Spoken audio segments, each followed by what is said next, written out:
Ahí está, continuamos con el vivo de Generando, 10ª edición. Bueno, estamos con Cecilia Hoyo, parte de la campaña nacional por... Sandra, perdón, le cambié el nombre. Sandra Hoyo, campaña por el aborto legal, seguro y gratuito. Les voy avisando que pueden dejar preguntas acá abajo y la producción les va a ir levantando por si tienen alguna duda en especial. Hola, Albert. Estoy muy nerviosa, perdonen mi carita de concentrada. Bueno, esta es la 10ª edición y estuvimos con un montón de compañeras y compañeros que nos estuvieron acompañando en estos de Generando, que son tan lindos y necesarios en estos tiempos. Bueno, espero que se vayan sumando un poquito más. Les comento que mañana vamos a hacer un especial de 10ª edición, así que vayan preparando redes, que se viene algo lindo. Y se va sumando gente.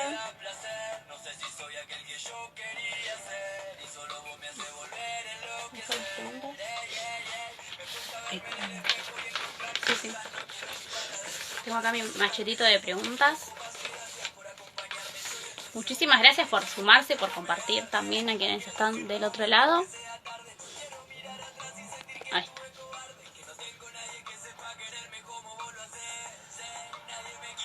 está.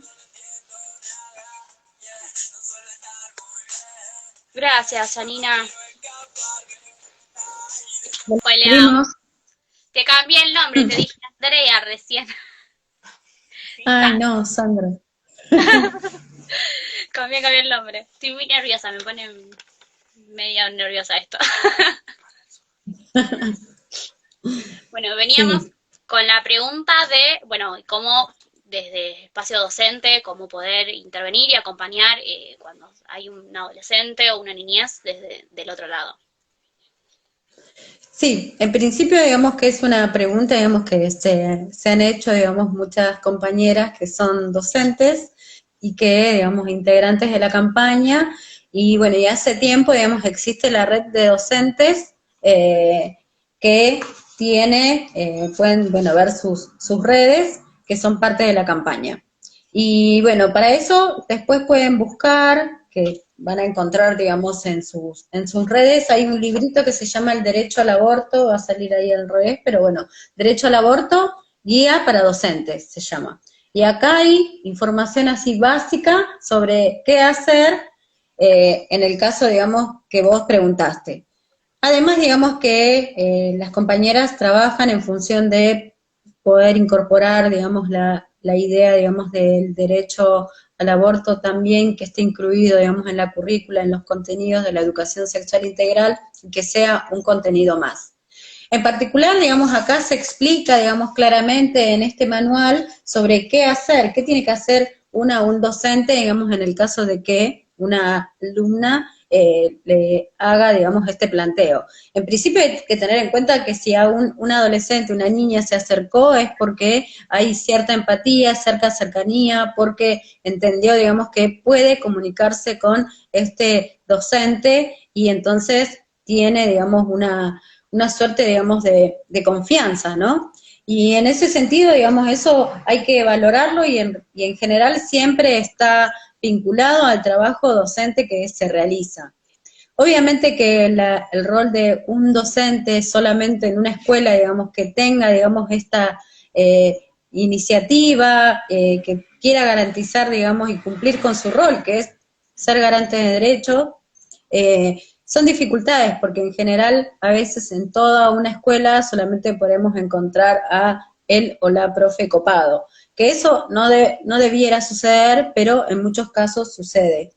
En ese sentido, digamos, una de las cosas que hay que tener en cuenta también es como cuando sos docente, digamos, y tenés en mente, digamos, otras situaciones como, no sé, cuando hay una situación de violencia, siempre se tiene así como eje fundamental la promoción de los derechos de niños, niñas y adolescentes, que es una ley vigente en nuestro país, para la protección de los derechos de niños y niñas, donde, digamos, prevalece el interés superior de este niño o niña. y que es sujeto de derecho. Y que eso es fundamental. Y en el marco, digamos, de un ámbito educativo, eso, digamos, no deja, digamos, de funcionar, sigue vigente. Entonces, una de las cosas que hay que poder entender es que este niño o niña que solicita o informa es porque necesitó, digamos, que alguien la escuche. En principio, digamos, hay que tener en cuenta, digamos, que todo debe estar en un resguardo, digamos, de la confidencialidad y la intimidad de ese joven, esa joven, digamos, que se acercó. Y que también está enmarcado en la cuestión, digamos, de los derechos que tienen derechos a ser escuchados y también a opinar. Y lo primero, digamos, que hay que poder hacer es poder, digamos, entender o tratar de enmarcar esta situación, si se trató, digamos, de una situación vinculada a un abuso sexual o también de una relación consentida. Porque, bueno, entendemos que las y los jóvenes, digamos, tienen, digamos, una vida sexual, ¿no? Y que a veces o por estar desinformadas o porque también puede suceder que quieran decidir y continuar esa gestación, ¿no? Que eso, digamos, no lo podemos descartar. Pero en principio hay que poder determinar a partir de esa primera entrevista, y por eso, digamos, el docente tiene que tener cierto, digamos, entrenamiento, digamos, si está ante una situación de vulneración de derechos. ¿Qué implicaría una situación de vulneración de derechos? Que hayan sido en el marco de relaciones no consentidas, que pueden ser, que es una violación, digamos, que hay que tener en cuenta también cuáles son las situaciones. Muchos de los abusos suceden en el ámbito intrafamiliar, por eso también se acercan, digamos, a hablar a un docente, porque sus redes familiares por ahí están ausentes, además debe tener la confianza necesaria para poder plantear. Entonces, en ese sentido, digamos, cuando se plantea, digamos, que es una situación enmarcada en una cuestión de vulneración de derechos, digamos, hay que ponerse en contacto con los organismos intervinientes que garantizan la atención de niños y niñas, que son, en general, los servicios locales. Por ejemplo, en la provincia de Buenos Aires existen los servicios locales de protección y promoción de derechos.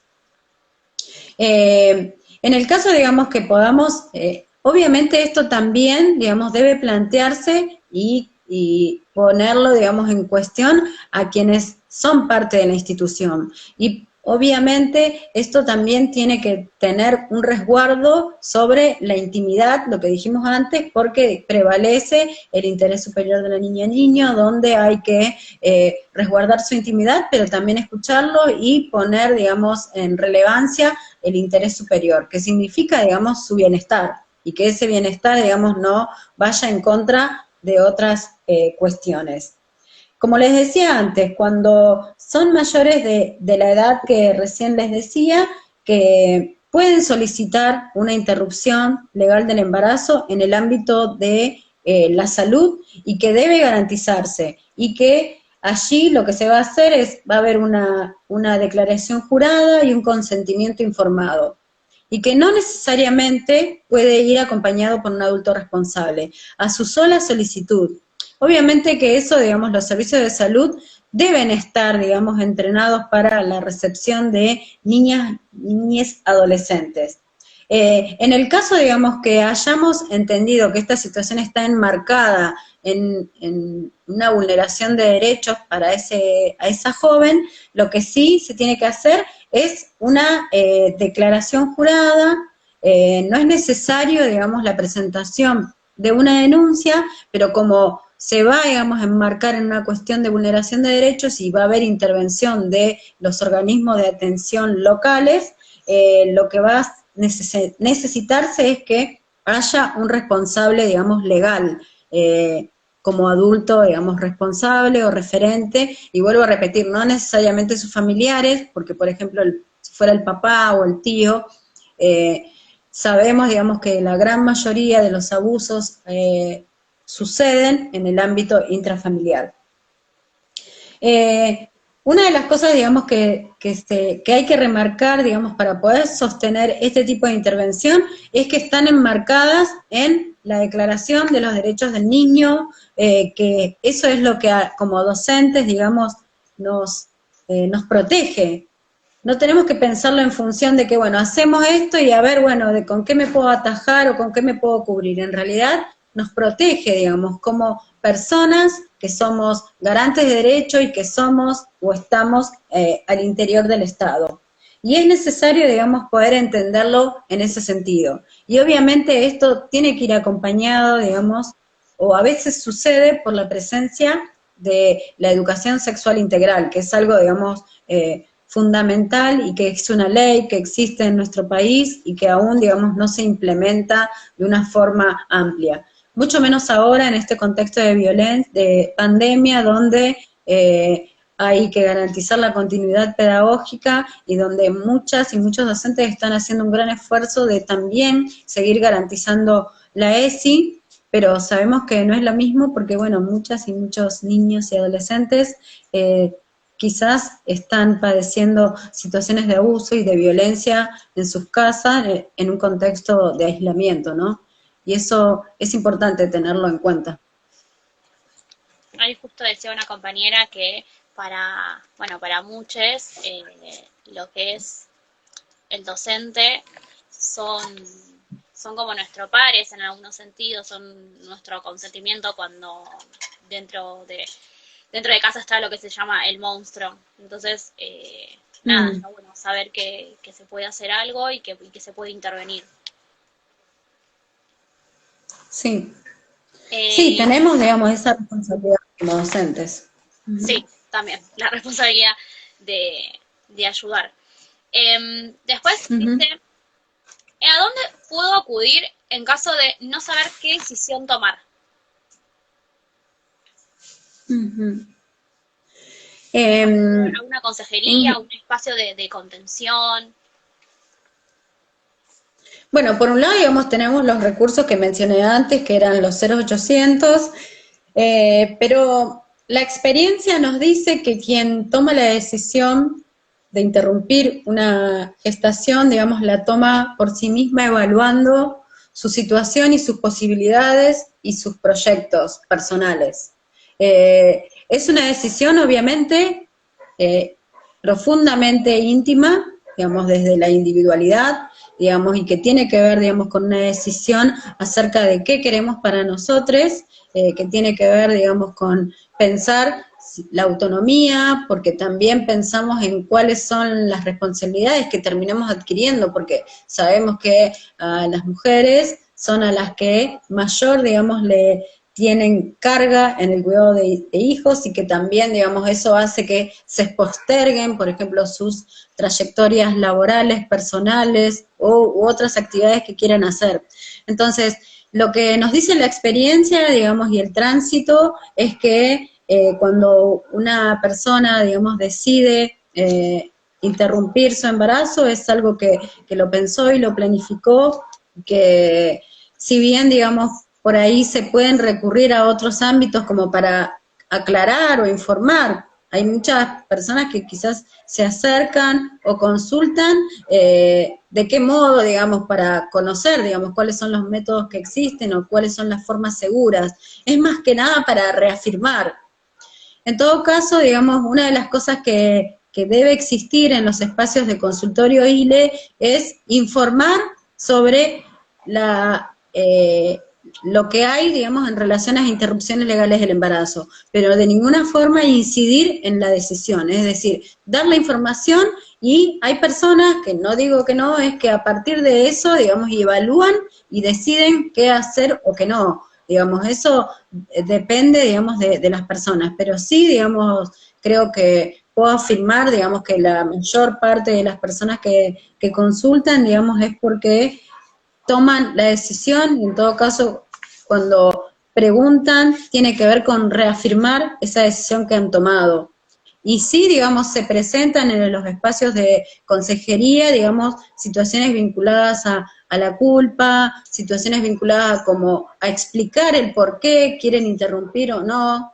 Por eso nosotras decimos en la campaña y por eso, digamos, promovemos la interrupción voluntaria del embarazo hasta las 14 semanas sin causales, porque entendemos que dar explicaciones, digamos, eso a veces puede tornarse algo traumático o generan situaciones de culpabilización o sentirse responsable, cuando en realidad, digamos, si nos ponemos a conversar o charlamos, se puede entender, digamos, que la decisión de interrumpir una gestación es sumamente personal, ¿no? Sí, romper con este mito de qué voy a decir, cómo lo explico, qué va a decir mi novio o mi compañero. Entonces, aclarar Claro. que también es algo nuestro, personal, que es nuestro derecho, que nada, que no tendría que intervenir nada fuera de nuestra decisión. Claro, sí, sí. Después, acá preguntan cómo se ve desde campaña la implementación de la ESI en la actualidad. Eh, Bueno, en principio, bueno, cuando recién mencionaba acerca, digamos, del carácter federal, desde la campaña tratamos de poder tener todo un panorama de lo que sucede en todo nuestro país y cómo es que se garantiza. Lo cierto es que se garantiza de forma desigual, digamos, no hay un mismo modo de acceso, digamos, a la interrupción, a la educación sexual integral, porque, bueno, también tiene que ver con un modo, digamos, de construcción y de deconstrucción, digamos, del sistema educativo, porque hay que entender que la educación sexual integral, la ley así tal como la tenemos hoy, es profundamente disruptiva, digamos, de lo que sucede y los contenidos, porque si lo pensamos, digamos, es transversal a todos los contenidos, no debe ser, digamos, dirigida solamente a una materia o a un contenido en particular. Todo el tiempo podemos estar llevando adelante e implementando la educación sexual integral, pero mientras docentes o los lugares donde se siga formando, digamos, siga siendo, digamos, de una forma más sectorial y no transversal a todos los contenidos, va a ser mucho más complejo, digamos, que eso se pueda traducir en prácticas educativas transversales desde la educación sexual integral. Entendemos que de acá, digamos, a años atrás, digamos, hubo, digamos, un proceso de transformación. Pero bueno, siguen habiendo docentes que aún, digamos, no tienen formación, no porque no quieran muchos, porque hay muchos que se forman, digamos, de una forma autogestiva, si se quiere, o de propia iniciativa. Pero una de las cosas que se exige dentro de la red de docentes es que haya capacitaciones en servicio, digamos, que las y los docentes no tengan que dedicar más tiempo, digamos, a la capacitación o tengan que pagar formaciones, sino que esto debe estar y ser parte, digamos, de el trabajo, ¿no? Y que esas capacitaciones se den en los momentos en donde se trabaja y que también sean decisiones institucionales. En particular, por ejemplo, en los ámbitos educativos privados, donde a veces es solo la iniciativa de un docente y la persona, digamos, responsable, legal de la institución, o los directivos o directivas, digamos, no toman la decisión de que los contenidos sean, digamos, y estén presentes en todo, digamos, el trayecto escolar. Y otra Y de las también, cosas también tiene que ver con no, disculpe, y que también de que estén todos los contenidos, porque hay docentes que a veces eligen qué dar o qué no, o también a veces interfiere en lo que es la familia, de si quiero o no que se le implemente a mi hijo, o hasta dónde permito que se le enseñe a mi hijo también. Y también hablar de lo que es los colegios católicos que directamente la evitan por completo. sí, eso digamos es como una cuestión de que hay que poder entender que es una ley que existe, digamos, que tiene muchísimos años y que es obligatoria, digamos. Es un derecho de niñas, niños y adolescentes y también en ámbitos de la educación terciaria y según, digamos, la ley no obliga, digamos, a los ámbitos universitarios, pero sí los ámbitos universitarios, digamos, de forma autónoma han generado, digamos, espacios y currículas, digamos, formativas en el marco de la ESI y desde una perspectiva de género, pero hay que entender, digamos, que son partes de los contenidos que se deben dar y que deben estar presentes, porque así como no se cuestiona un contenido de matemática o de historia, que también pueden ser cuestionables, digamos, ¿por qué se va a cuestionar, digamos, la enseñanza o la transversalidad de la educación sexual integral? Y que, digamos, y eso, digamos, responde a cuestiones vinculadas a garantizar derechos. Y que por suerte, digamos, también una de las de quienes exigen la ESI son muchos les adolescentes, digamos. Hay experiencias de centros de estudiantes que se organizan para exigir que sus docentes, su ámbito educativo, garantice la ESI y que sea entendida en función de que la ESI, para mí, es una ley, digamos, que revoluciona el sistema educativo, un sistema educativo que sí que es de referencia en América Latina, pero que también, digamos, esa gran dimensión hace que en algunos sentidos a veces sea como más difícil entrarle, pero sí entiendo que la ESI tiene una capacidad transformadora que hace que estos contenidos lleguen incluso, digamos, a áreas donde pensamos que no están, ¿no? Como en matemáticas o en química, y que pueden ser cuestionados todos esos contenidos que pareciera que están sin discusión y que la ESI lo hace posible, ¿no? A mí particularmente me pasó en sexto grado de la primaria, la docente tuvo que hacer como una encuesta, hacer como una nota de que los padres firmen si podía o no darnos educación sexual, y como una minoría había dicho que no, no tuvimos la opción de educación sexual en sexto grado, a la cual cuando empezamos lo que era el primer año, el 30% de las compañeras estaban embarazadas. Entonces es algo que se podía haber, se podía haber evitado. Después también nosotros tuvimos una educación sexual a través de que nosotros lo exigimos desde el colegio. Nosotros no nos dijeron, bueno, mira, esto va a ser una materia que van a tener, que es necesario y que es su derecho. Nosotros lo tuvimos que exigir a quien eran nuestros docentes en ese momento. Y así todo, creo que también hubo un montón de baches y un montón de temas que no se pudieron tocar. Sí, ahí recién decían acerca de que la ESI es muy binaria, y es real, digamos, cuando hablamos de binarismo, hablamos de, sí, hablar, digamos, de aspectos vinculados a la sexualidad, pero una forma de entender a varón y a mujer, ¿no?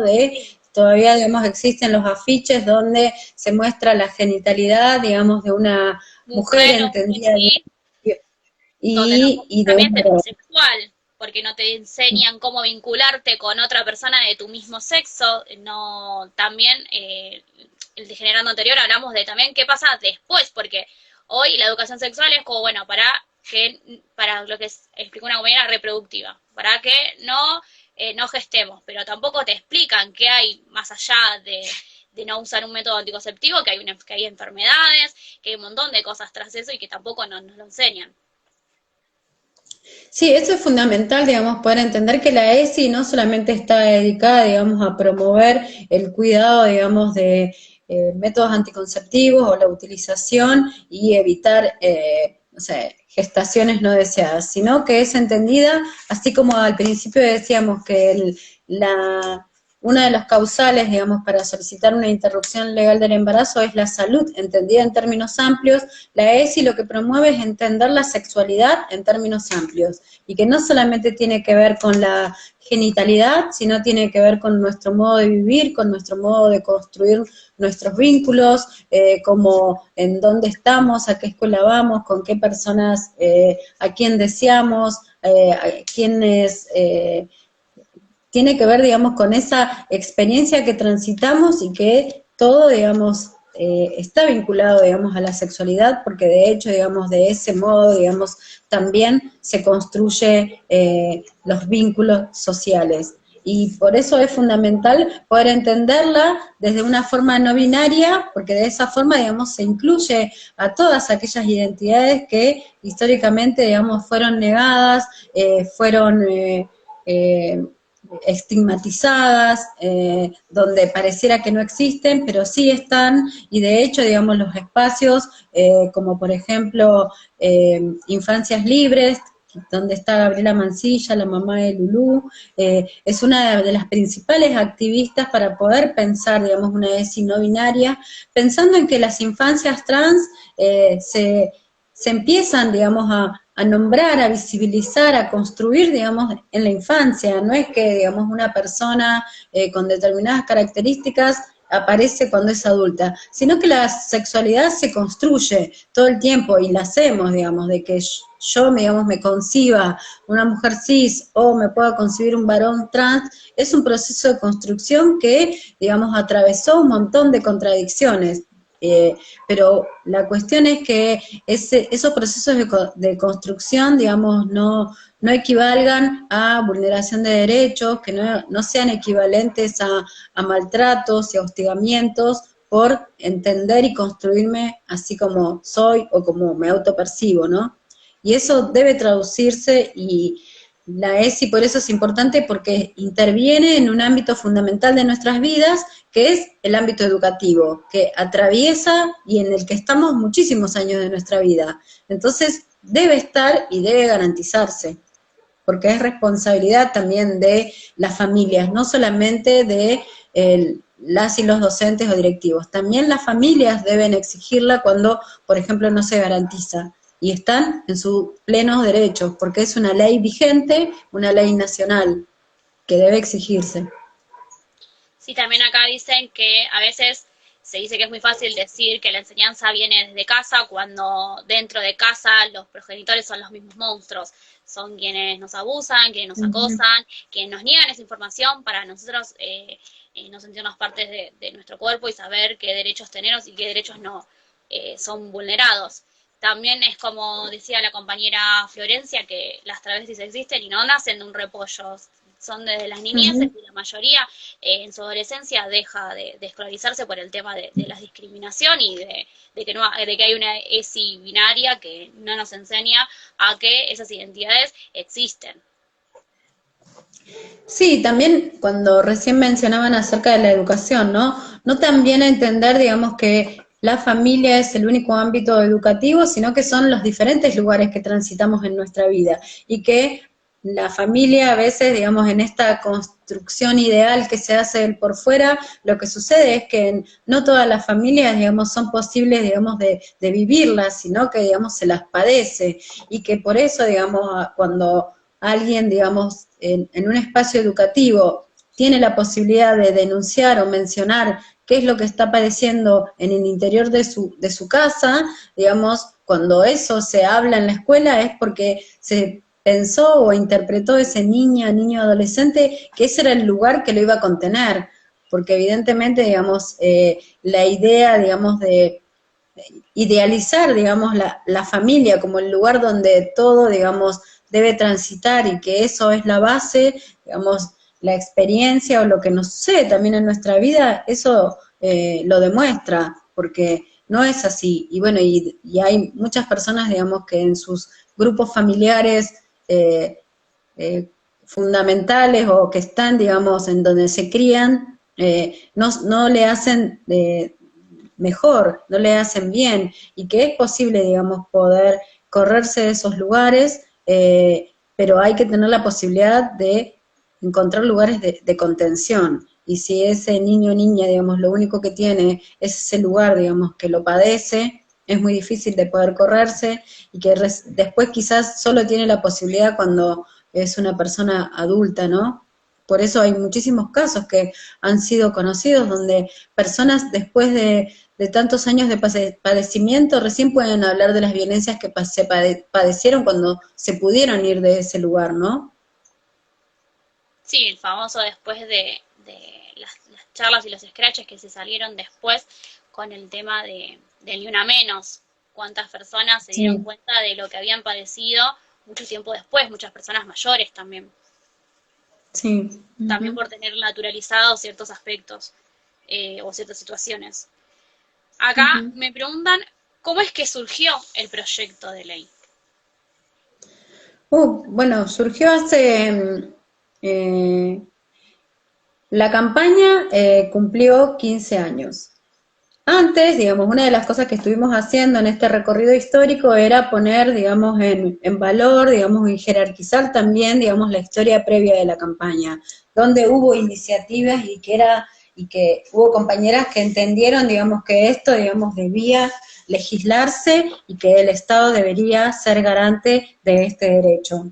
Digamos, una vez que, digamos, que la campaña empieza, digamos, a funcionar, que, digamos, su fundación oficial es en el año 2005, donde se conforma, digamos, como tal, de una forma federal, en un encuentro nacional de mujeres, es que ahí, digamos, se determina, digamos, que era importante poder construir de forma colectiva una propuesta que apunte a la legalización y despenalización del aborto. Eso, digamos, son dos cosas fundamentales que siempre fueron de la mano, que tiene que ver con que hay que despenalizar. ¿Por qué? Porque el Código Penal dice que en determinadas condiciones es penalizado. Es decir, que tiene que estar encausado en la salud, en riesgo de vida y en causal violación, y si no, es penalizado.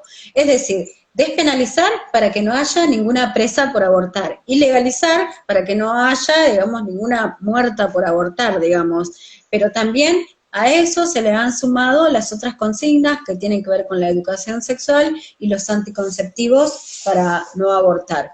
Es decir, todo un combo que se ha empezado a construir, y que una de las cosas que se empezó a entender era que eso necesariamente lo tiene que garantizar el Estado. Y se empezó a conocer, digamos, otras experiencias, digamos, de lucha y cómo se ha obtenido la legalización de este derecho en diferentes países. Y es así que se empezó, digamos, a construir un primer proyecto de ley que fue presentado en el año 2007, y desde ese entonces se han presentado 8 proyectos de ley. Este que está ahora, digamos, a punto, digamos, de poder ser debatido, se presentó el 28 de mayo del año pasado, en 2019, donde aún, digamos, tiene estado legislativo, digamos que no perdió estado legislativo. ¿Qué significa esto? Es que los proyectos de ley, según la modalidad, digamos, en el ámbito legislativo, pueden estar, digamos, presentados 2 años,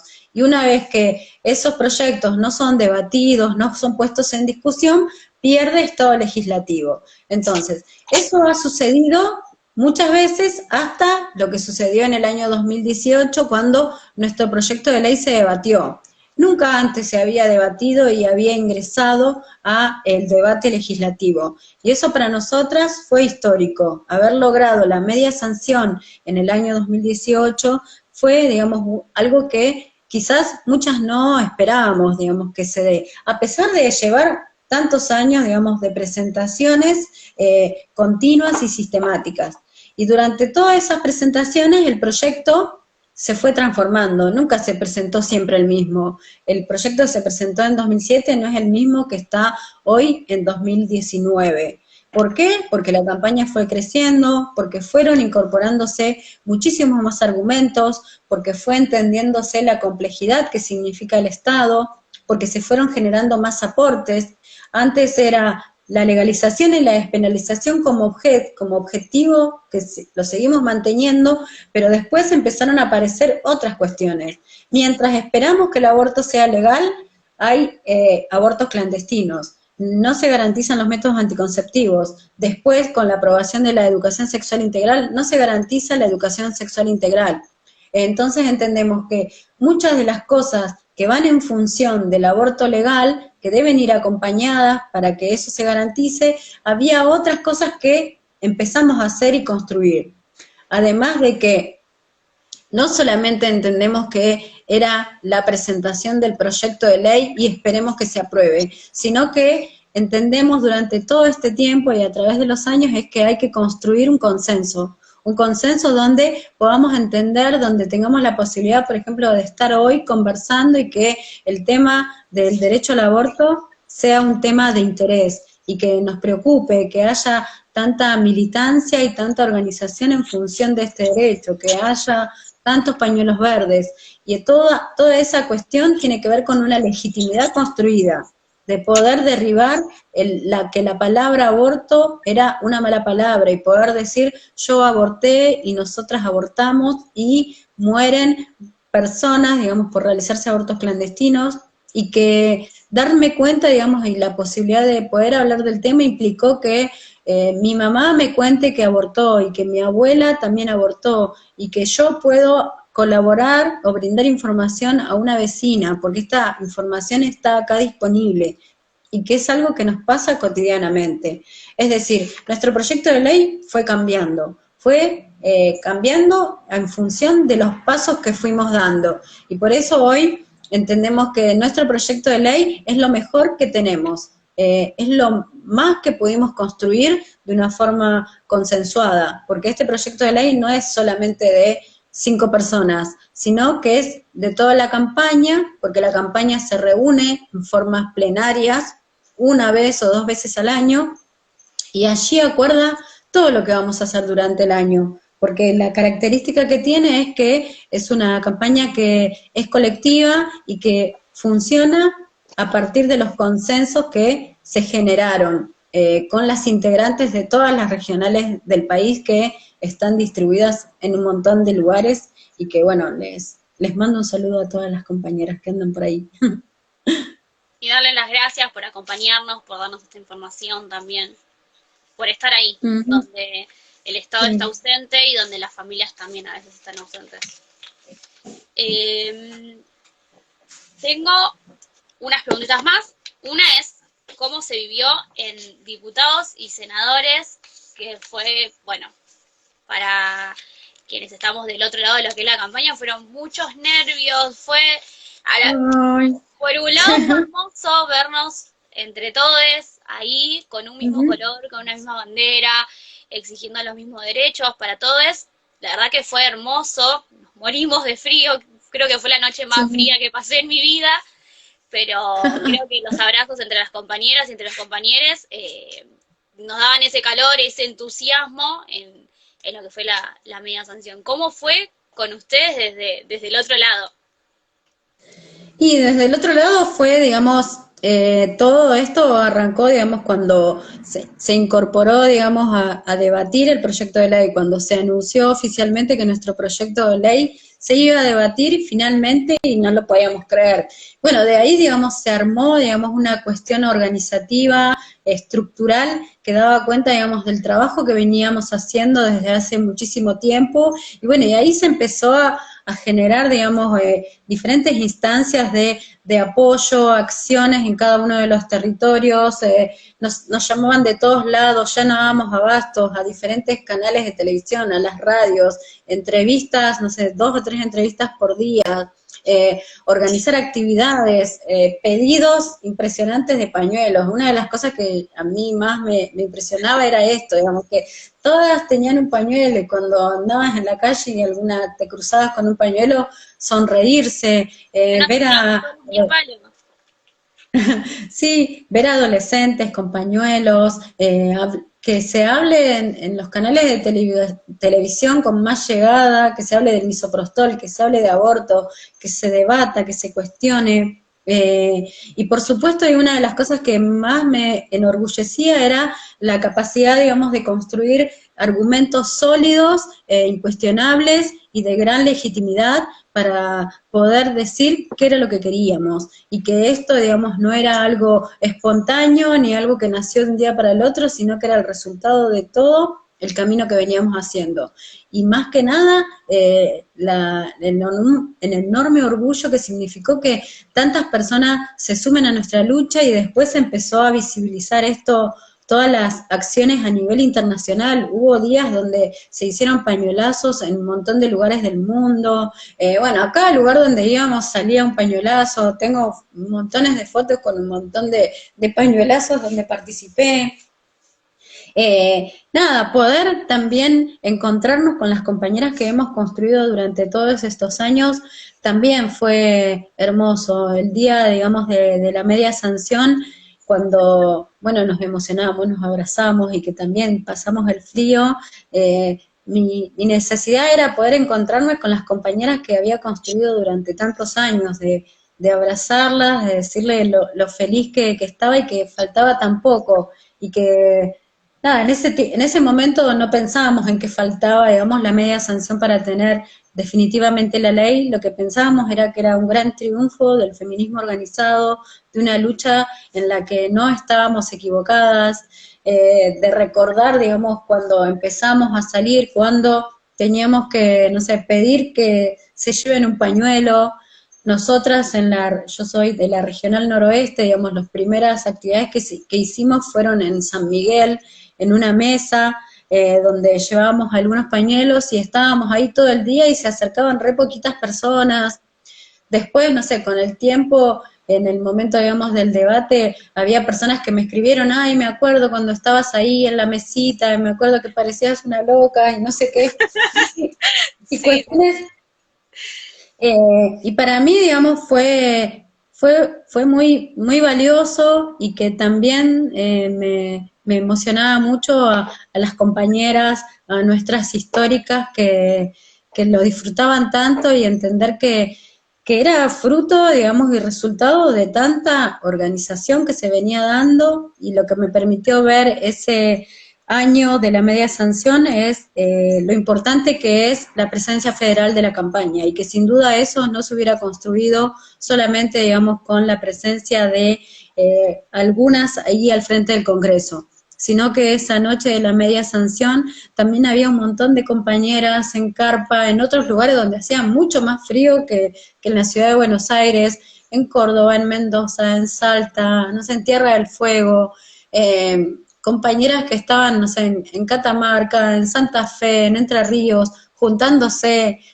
Hubo cosas que fueron muy emocionantes y que eso, digamos, nos da la pauta de que aún tenemos mucho más para dar y que lo que queremos es y exigimos que finalmente nuestro derecho sea aprobado, que esta demanda es genuina y que es legítima y que tiene que ver, digamos, con nuestro proyecto de vida fundamental y que debe garantizarse, porque bueno, hay muchas personas que así lo queremos y así lo deseamos, y obviamente todo lo que se vivió fue hermoso, pero bueno, más hermoso va a ser cuando nos abracemos, cuando tengamos esa ley aprobada, y eso creo que va a ser, ya fue un hito, digamos, el hecho de la media sanción, pero que podamos obtener nuevamente esa posibilidad, que creo que estamos muy cercana, va a ser fundamental no solamente para quienes somos parte de la campaña, sino para todo el feminismo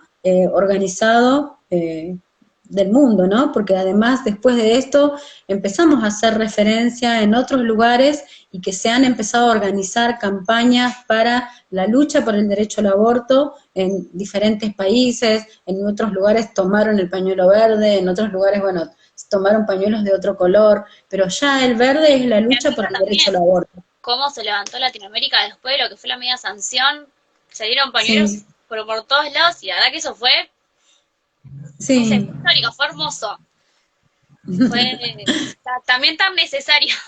Me re emociona, pero familiarmente fue como muy importante mi familia que se haya dado, no sé, yo me encontré muerta de frío, disfrazadas con mis primas, mis hermanas y mi mamá, Ay, ¿entendés? Es sí. una persona grande y es como re importante.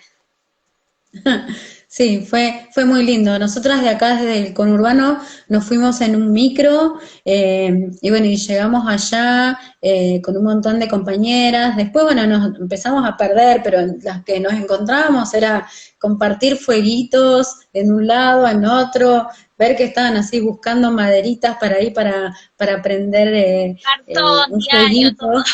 fueguito. Sí, fue muy lindo poder estar ahí y compartir esa experiencia y bueno, y después al otro día, sí, todas amanecidas, también con más frío, abrazarnos. En un momento me acuerdo que nos cruzamos con Nina Brugo, una compañera que siempre está presente en nuestra región. Y bueno, y ella no paraba de hablar de la emoción ahí revoleando el bastón, estaba feliz. Fue muy emocionante también a cómo atravesó a todas las generaciones. Como decimos, la compañera, nosotros en particular tenemos a la que nosotros decimos la abuela Yoli, que es una abuela adoptante, Ujú. nada, 94 años y hablándonos de que esto se hace años, que es algo que tiene que ser ley, que no puede ser que las juventudes actuales sigan debatiendo en esto y es como cómo unió este pañuelo verde a todas las generaciones Ujú. y lo que es todo el país, la realidad en general. Sí, eso fue algo, digamos, que creo que la campaña en ese sentido, digamos, fue un ejemplo, digamos, de una construcción colectiva. Hay que tener en cuenta que, bueno, la campaña la conforman más de 500 organizaciones en el último registro que tuvimos, y lo que ha tenido como eje, digamos, y horizonte es luchar por la legalización y la despenalización del aborto. Y eso no implica, digamos, que al interior, digamos, es todo homogéneo y, digamos, y todo es aceptación, sino que hay grandes debates, y para que hayamos tenido este proyecto de ley también se habrán dado debates, contradicciones, y la cuestión, digamos, del intercambio y poder conversar con otras compañeras que tienen años de experiencias y con compañeras que se sumaron ahora recientemente, y que eso, digamos, se traduzca en un intercambio en el que podemos construir de una forma colectiva, y por eso, digamos, seguir aquí, digamos, luchando. Hizo, digamos, y eso da cuenta, digamos, del proceso que tiene el movimiento feminista en poder seguir construyendo a pesar de todas sus contradicciones o diferentes modos de poder de interpretar esta lucha feminista, porque eso, digamos, hay que poder dejarlo en claro, digamos, que si bien esta lucha, digamos, nos unifica bajo el color verde, pero que también, digamos, las características del feminismo son diversas, son distintas, en muchas, digamos, son contradictorias. De hecho existen muchísimos debates que parecen que son insalvables, pero creo que es necesario poder pensar, y cada vez, digamos, se incorporan otras miradas que también cuestionan a eso que ya está vigente, digamos, en la actualidad, digamos, hay posturas que tienen que ver con poder pensar los feminismos, digamos, desde un carácter popular, los feminismos antirracistas, los feminismos que promueven, digamos, que entender, por ejemplo, el trabajo sexual, y por otro lado, digamos, la cuestión de la prostitución como una violencia y que no es trabajo sexual. Son un montón de debates, pero creo, digamos, que todos están, digamos, y los engloba el feminismo, y creo que es súper importante, digamos, poder tener eso en cuenta y desde ahí, digamos, entender. Creo que es un tema, digamos, para que puedan proponer otro vivo, digamos, para poder pensarlo, pero creo que quitarle, digamos, este lugar del feminismo homogéneo nos hace bien a todos, porque si no, digamos, es una negación de nuestras contradicciones y también de los objetivos que tenemos, ¿no? Pero bueno, creo que la lucha por el derecho al aborto nos unificó, porque todas, no hay una feminista que no quiera el derecho al aborto. El aborto. Eh, Acá preguntan el de cómo describirías el pañuelazo. Cómo fue encontrarse en esa inmensidad, de decir hasta dónde llegamos, ¿no? Hasta dónde se llegó. Para el hecho, digamos, del pañuelo, para mí, digamos, fue todo un proceso, porque antes, digamos, a mí nunca me había animado, digamos, a ponerme un pañuelo en el cuello, como sucedió, no sé, hace dos años atrás, desde el 2018, donde, digamos, salimos, digamos, los más panchas con el pañuelo.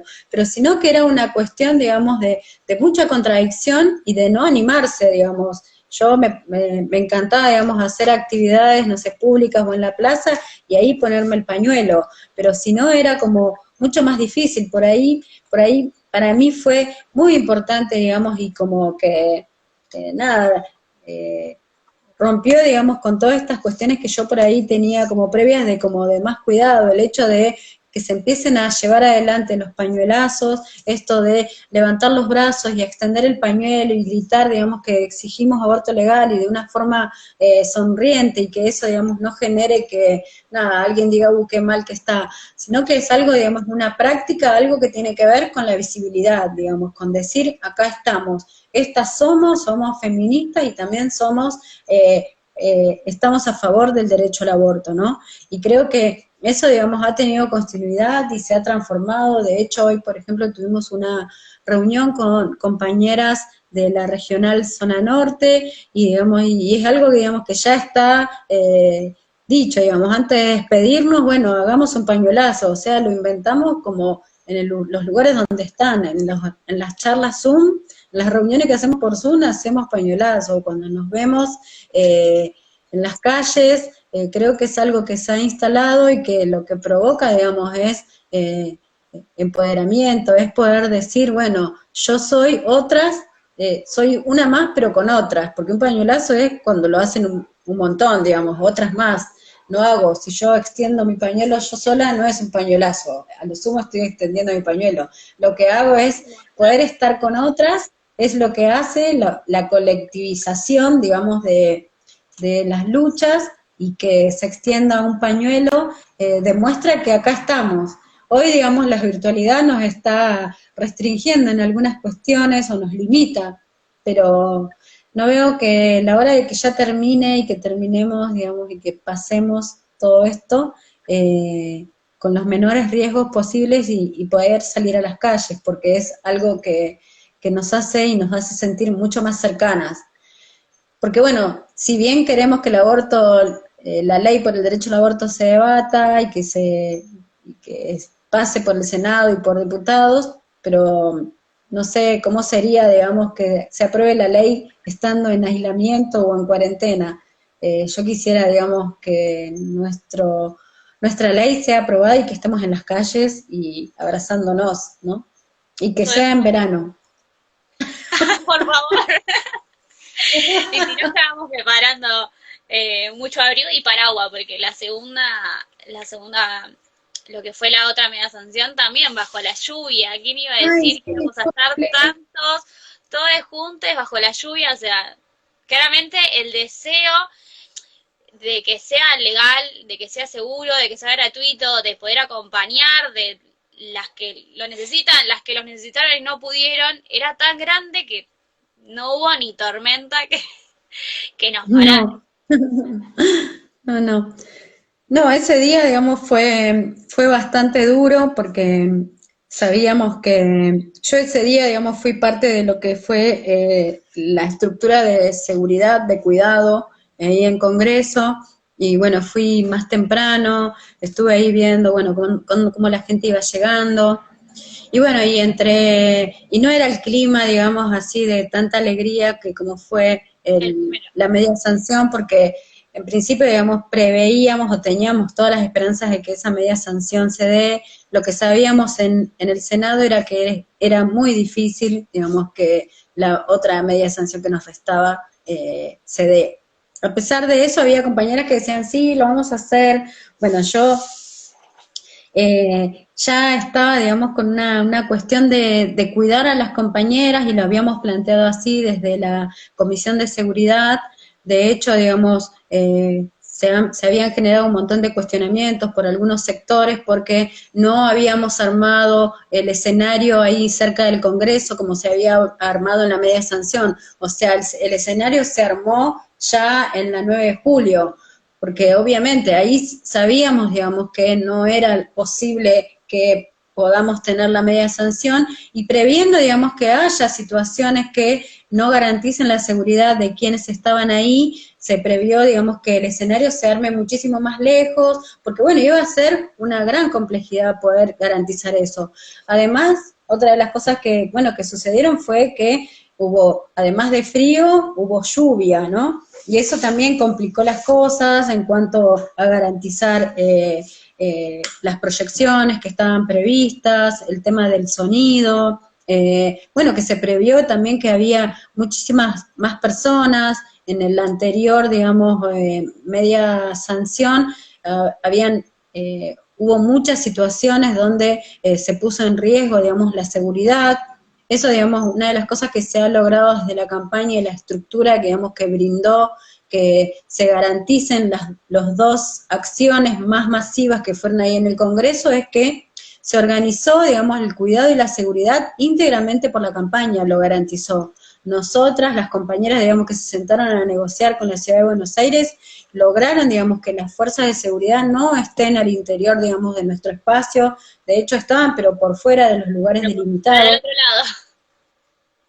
Y así todo, digamos, lo pudimos garantizar, y entendemos que el cuidado de toda esa cantidad de personas que se dio fue posible gracias a la gran organización que tiene la campaña, y no solamente, y también en colaboración con otras organizaciones, digamos, con el despliegue por ahí de sus recursos, donde también colaboraron, y eso fue fundamental. en principio lo que se logró, digamos, fue garantizar ese cuidado. Y después, lo demás, bueno, lo conocemos, digamos, fueron esos discursos y todo lo que sucedió en el Senado fue sumamente emotivo, más allá, digamos, de que no se logró la media sanción, pero si se hubiera logrado, digamos, esos discursos, no se suele, digamos, hacer referencia, siempre las intervenciones son las que dieron la aprobación de la media sanción, pero discursos como el de Pino Solana, digamos, esos como son, digamos, inolvidables, digamos, cuestiones que, digamos, se instalaron y que son súper importantes volver sobre ellas, y entendemos que la imposibilidad tuvo que ver, en principio, porque sabíamos el carácter que tiene el Senado, que es uno de los ámbitos legislativos mucho más conservadores, por eso, digamos, siempre el proyecto de ley se presentó por diputados, porque, bueno, un proyecto se puede presentar, digamos, por ambas cámaras, tanto por Senado como por diputados. Y siempre se decidió, digamos, que entre por diputados porque se entendió, digamos, que ese es el lugar que tenía más posibilidades y que una vez aprobado allí, digamos, después había que avanzar en el hueso más rudo, más crudo de roer, duro de roer, que era el Senado, en donde están, digamos, hay una menor representatividad y, por ejemplo, no sé, una provincia, no sé, a pesar de que, no sé, tenga una gran movilización en función del derecho al aborto y que los 3 representantes, senadores de una determinada provincia, voten en contra. Nosotros entendemos que eso no es representativo, pero bueno, es el sistema de representación que tenemos. Ahora apelamos, digamos, que el panorama es otro, apelamos a algunos acuerdos o negociaciones que se tienen que dar en el ámbito, digamos, de quienes finalmente voten, porque una vez que, digamos, nuestro proyecto de ley ingresa al ámbito legislativo, ya no es más nuestro proyecto, porque después sufre transformaciones, pero sí hay algunas cuestiones que tienen que ver con nuestra presentación, que sabemos que podríamos agregar algunas cosas para que efectivamente la letra exacta de nuestro proyecto se apruebe, pero hay cosas en las que no podemos negociar, como por ejemplo la objeción de conciencia, porque entendemos que los derechos no deben objetarse, y es por eso que en nuestro proyecto de ley no se hace mención a la objeción de conciencia, y entendemos que en este proyecto que va a ser presentado por el Ejecutivo, del cual no conocemos la letra, se va a hacer mención a esto porque es algo que tiene que ver, entiendo, con equiparar, digamos, las posiciones, porque hay ciertos condicionamientos, ¿no? Y que la exigencia de hablar de la objeción de conciencia va a ser un condicionante. Esperemos, digamos, que eso lo podamos conformar. Nos retrasa un montón también, nada, con esto que hablábamos antes, hay provincias que son súper conservadoras y tienen que llamar a un médico de otra provincia, de acá que se pueda esa posibilidad, son semanas que se pierden y son semanas que son necesarias que sea algo rápido. Uh-huh. Esto retrasa Sí. un montón.